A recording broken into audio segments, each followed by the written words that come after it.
We started our day in a bomb shelter in Nahariya. I asked the kids, "Do you know Hezbollah?" "They want to kill us," 11-year-old Tal says.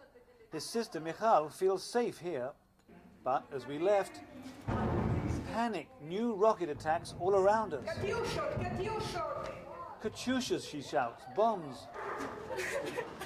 "Where are my children?" she cries. A man points to the smoke and we run there. Half a mile, past another bomb shelter. More frightened people pointing the way. When we get there, cars are destroyed, gasoline flowing down the street, burning embers.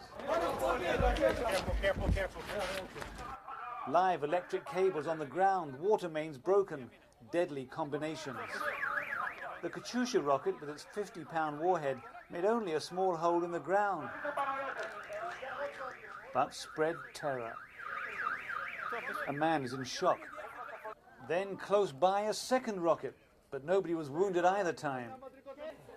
The house here has been hit by a rocket, but everybody was inside the bomb shelter here. And then a third rocket. Terror on the home front. We run another half a mile. A quick response can save lives, but for all 3 bombs, we got there before the ambulances.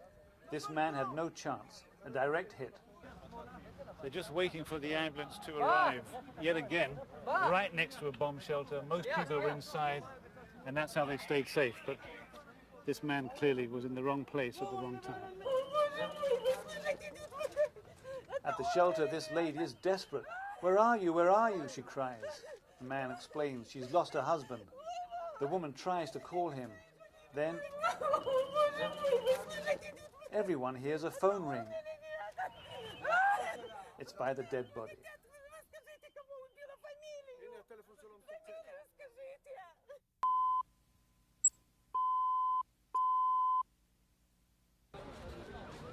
We first met them 6 months ago, 2 mothers living with fear and anger. In Ramallah, the Palestinian 42-year-old Najwa Sadeh. How do you feel about being here? I mean, this is Arafat's under siege here. You've got the tanks over here. You're smelling the tear gas right now.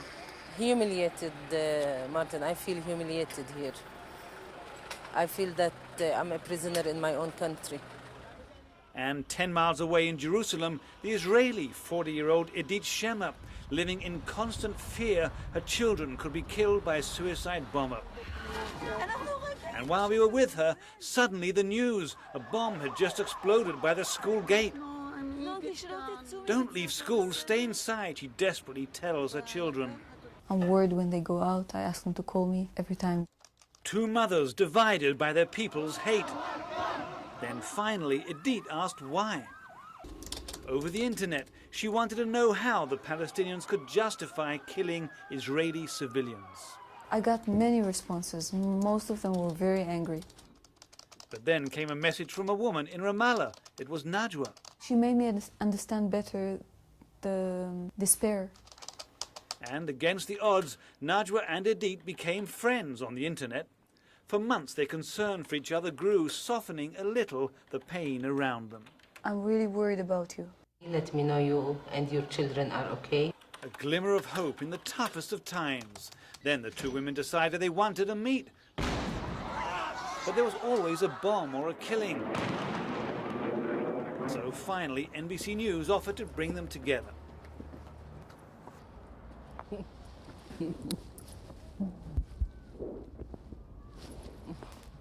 How are you?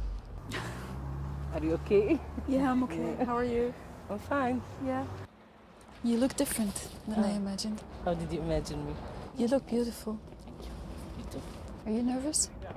I was. No, I'm not anymore. They were both filled with hope.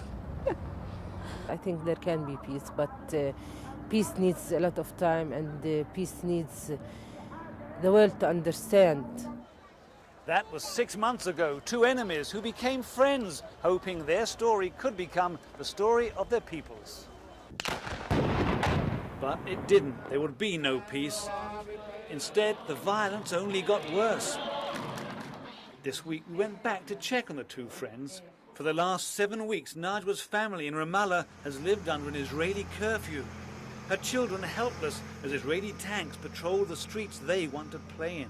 What they see is very bad, you know. They see soldiers all around us all the time that are preventing them from living a normal life.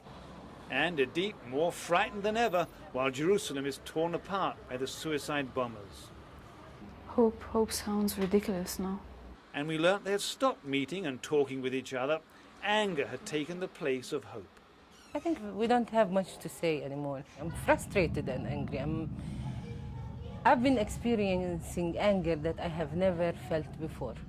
I don't know what I can say to her. I do realize that life must be hell for them, but I don't think it justifies killing innocent people on buses. Two mothers who tried to break the barriers of fear and hate. For a brief moment they had a chance of friendship, but found that although war is not the answer, neither, it seems, is friendship, at least not for now. Martin Fletcher, NBC News, Jerusalem.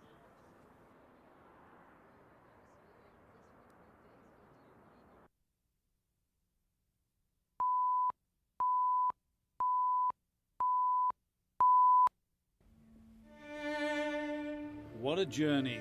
From the Holocaust to this workshop in Tel Aviv to Auschwitz. This violin is unique and not because of the music. That's not important, the violin, the story. That's an unbelievable story. It's 1944. A 12-year-old boy called Motala, the sole survivor of a Nazi massacre, is hiding in a forest in the Ukraine. When resistance fighters find him, Motala is asleep and hugging this violin. And he wants revenge.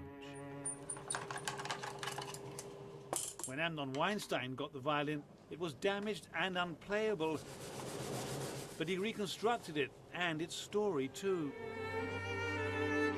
He found out that the boy began to play the violin for Nazi officers in their club. You see here, there is like a fingerprint. That's the boy's fingerprint? No, never ever. He was playing for drunk people. And the Germans are drinking schnapps, and this is alcohol.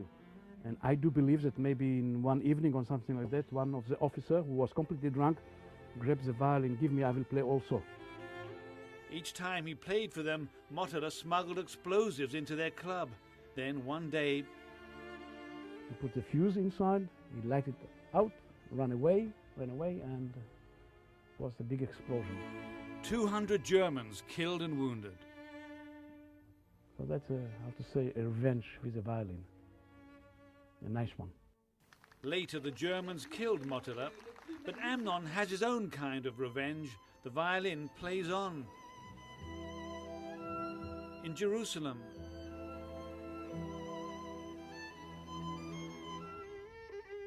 and even in the death camp in Auschwitz.